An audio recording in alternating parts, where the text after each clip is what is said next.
Hello and welcome in.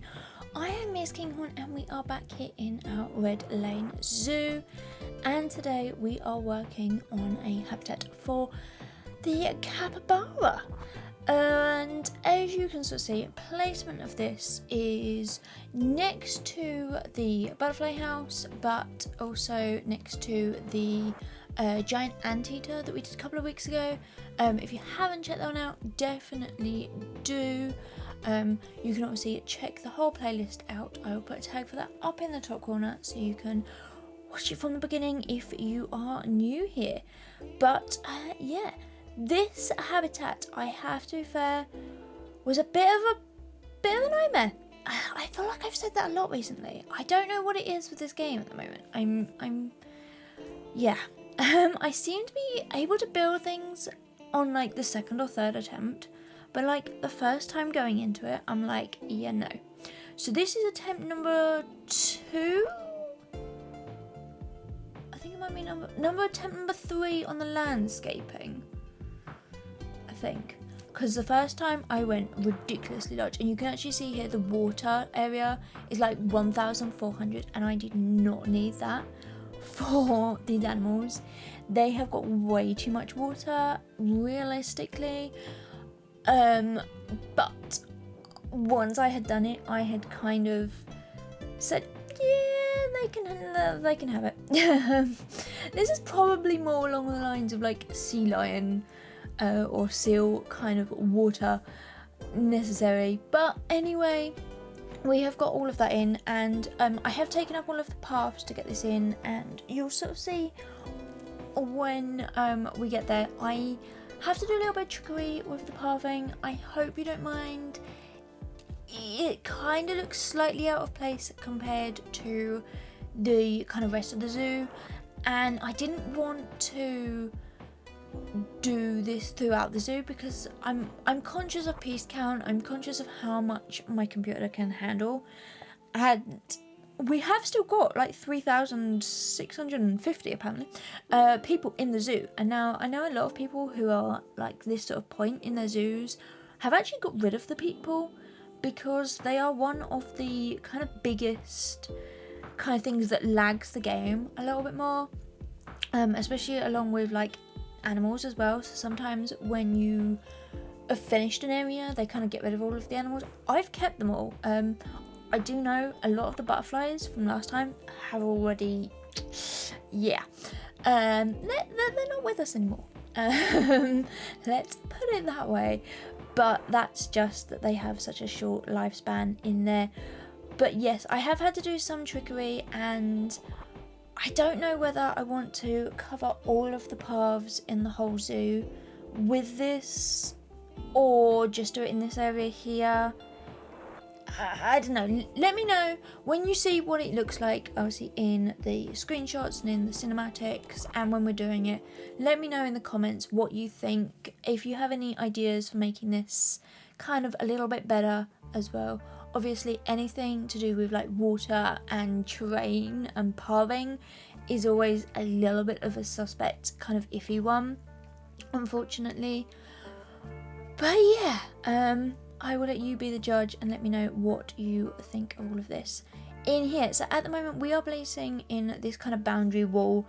Now originally, and this is version 2 of doing this walkthrough, I followed the terrain of what I'd already done, and I came out and looked at it, and it was like a wibbly wobbly kind of mess, and the corners didn't look right, they weren't smooth, it was a mess. So I thought, no, I can't have that. So yeah, we redid it all, and that's why when you saw me actually building this little wall section in here, I was able to know exactly what I wanted it to look like and where the pieces were, and that's simply because it is just a second version of it. I do try, sometimes I like to show you kind of the workings, but honestly I felt like this video was already going to be quite long. In terms of like our Planet Zoo videos, I tend to like to do these a little bit shorter. I don't really know what the optimum time is for a video of like Planet Zoo or just a video in here in general. I tend to go somewhere between like 15 to like 25 as like a kind of a goal. This one, as I say, is a little bit longer. It's 27, 28 at a max, but that is with like ending screens and openers and cinematics and things like that. And I feel like they're kind of part of the video, but they're also not really part of the video. I think for me, the part that I tend to watch, especially if I'm watching a lot of creators, I kind of skip over the opening and I kind of get straight into the action. And I do that on my Sims content. I don't tend to do an opening for that, simply because I want you to watch how I make it, not the final product.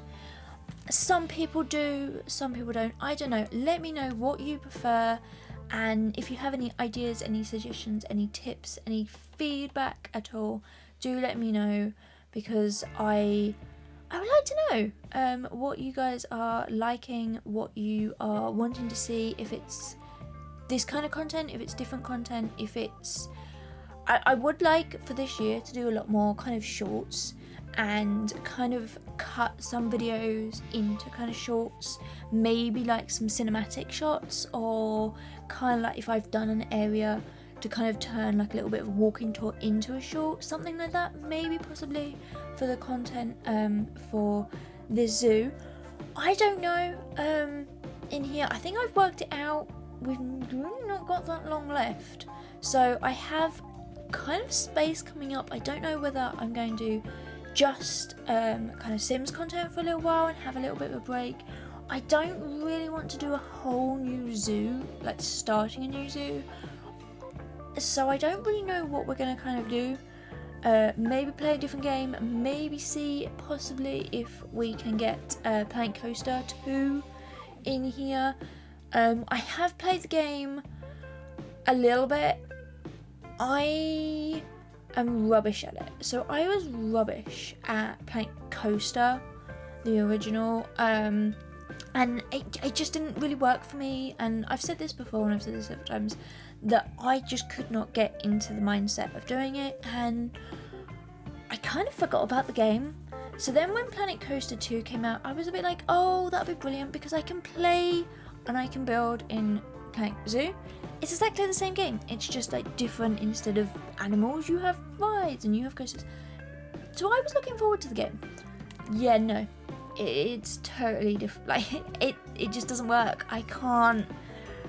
Yeah, so I've probably only spent maybe like 5, maybe 10 hours in the game, and yeah, I run away. So I really don't know what we're going to do. Maybe we'll do something kind of short format, kind of like 10-15 minute videos, just little sort of kind of bridging ones if I need any sort of time left over. I don't know. Hit me up with some game suggestions. What are you liking? Maybe it's a new game. Maybe it's a new game for 2025 that's maybe just come out, or something kind of fun, different that you would like to see. Maybe challenge me to a different kind of game in there. But I have been full on waffling for probably way too long. So you can already see I have placed in a lot of the rocks. I especially wanted to focus on this water area. I felt like this area here is quite large, and I kind of wanted it to be that really nice big kind of body of water for them in here, and then have this really nice kind of peninsula kind of sticking out point of where the animals would get into the water. And I've kind of given you like 3 different access points for these animals to kind of get in and out here, along different sort of aspects of all of this, so that they can get down. I've placed down some of their kind of drip feeder, kind of sprinkler water systems. I really don't know what they're called. They look quite cool when they're underneath them in here. And then a few little feeders and some enrichment on the top here. Now, the habitat ends up being a little bit bigger than what I was expecting. Obviously, I know I went OTT with the kind of water aspect of this, so I kind of was like, oh, I'll cut down on the land, it'll be fine, I won't need so much, yada yada yada yada. Yeah, it turns out to be quite big, kind of everywhere.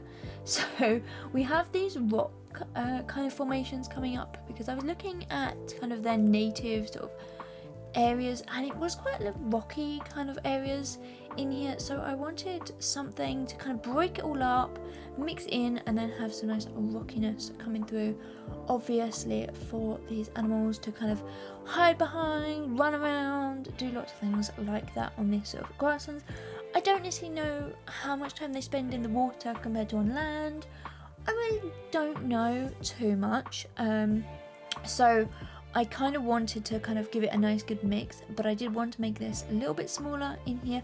And as you can see here, I'm placing down and I've created some little tree kind of protectors in here, because obviously they can eat like bark and they would just damage some of the trees a little bit more. So I felt like some nice little protectors in here.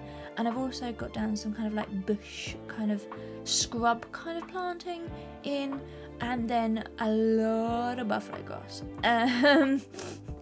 I mean, a zoo habitat a habitat in this game is not complete without buffalo grass.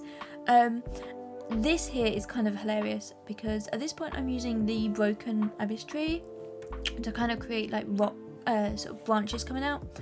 I forgot, and you'll sort of see me do it in a minute, that I had created my own trees.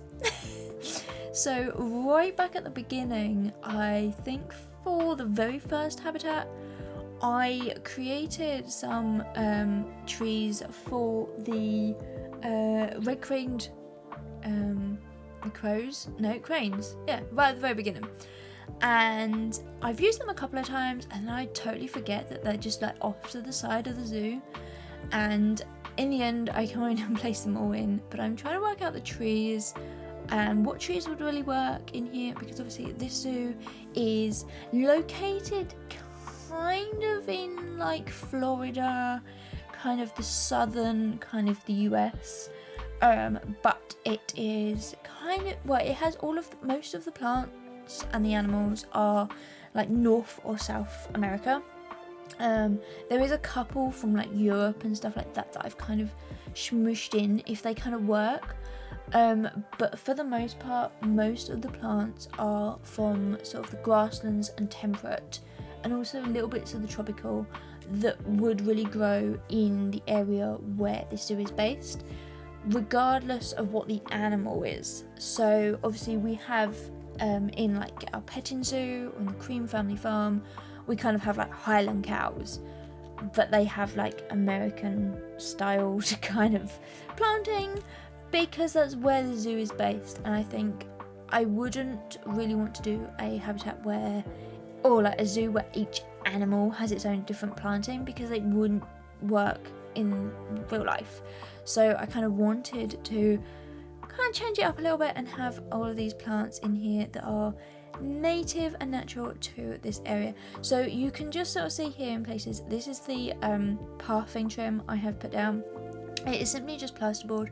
It covers up the fact that the path is quite a way away from where the habitat barrier is.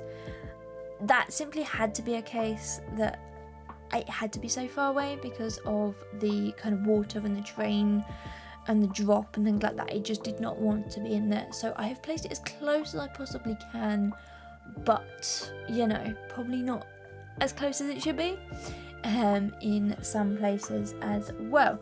You can see I have used the stalactite rocks walls that we've used pretty much throughout this zoo. I feel like that's one of the key things that I have kind of copied from a lot of places in here.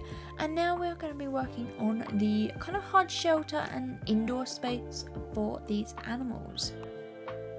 So let's have some capybara facts for this video, as I am building the hard shelter kind of indoor space for them.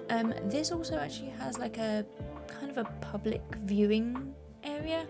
You can sort of see here I have like this really simple little kind of walk in, walk out section along the front there, and I thought it was just going to be a really nice sort of space to get a different kind of perspective of the animals when they're kind of inside, kind of hidden away slightly, because it's obviously going to be quite a small space, but a nice kind of area for them if it gets too cold outside, or if they just wanted to be a little bit away from everybody else. I kind of have this really nice little area in here for them.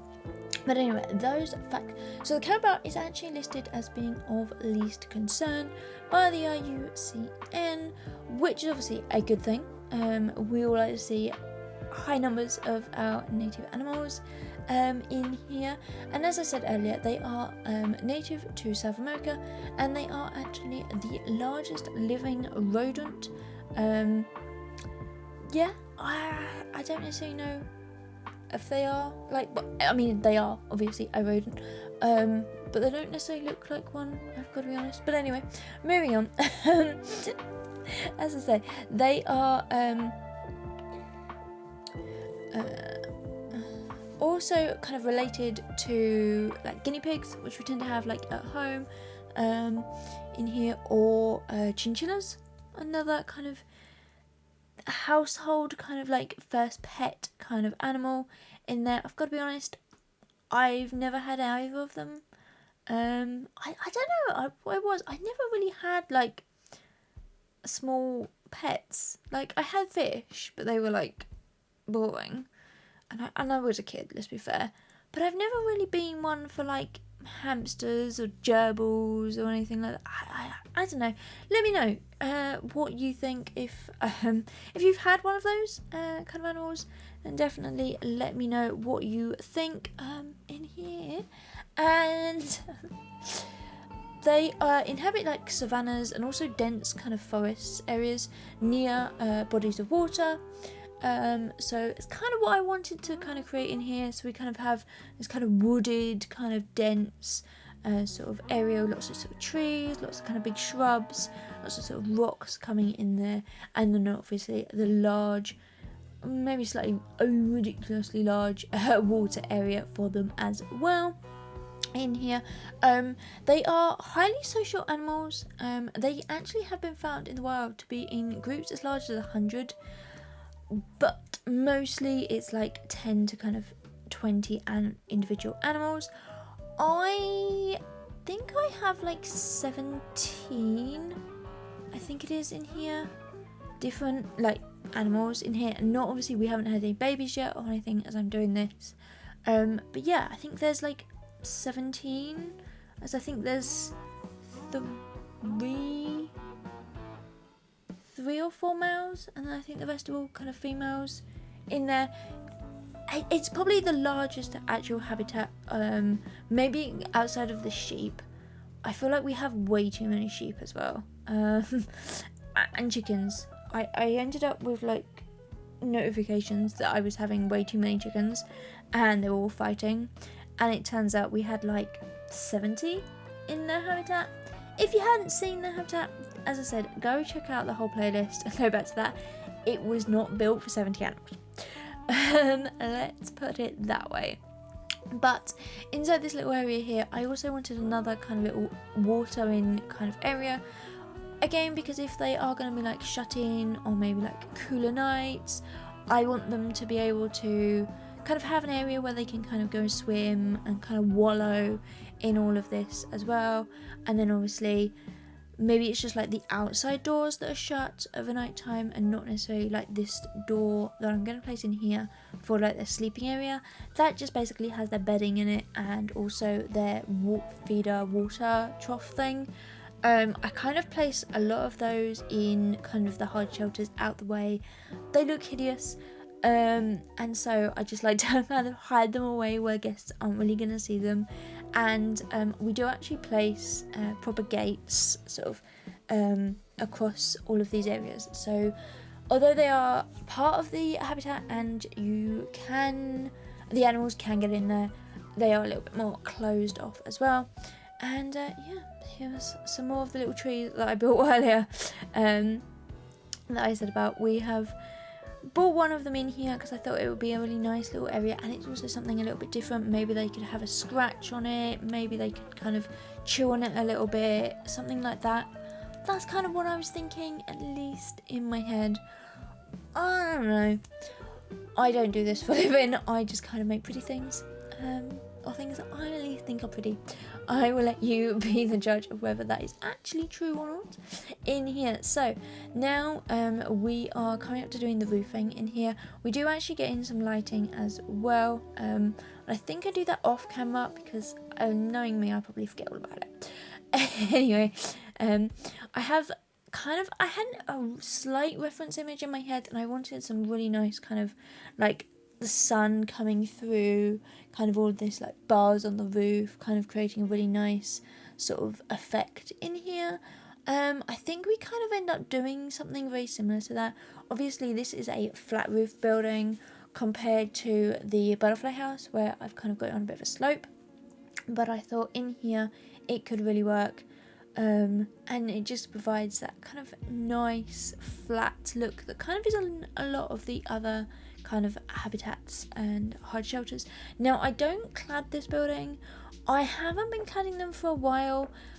I don't know whether I'm kind of going off of the idea of cladding them, or I feel like as we're going further into the zoo, maybe this is maybe a little bit more of an older kind of section, and whereas the kind of front part has all been done up, maybe they've had new buildings or they've just had a little bit of a facelift.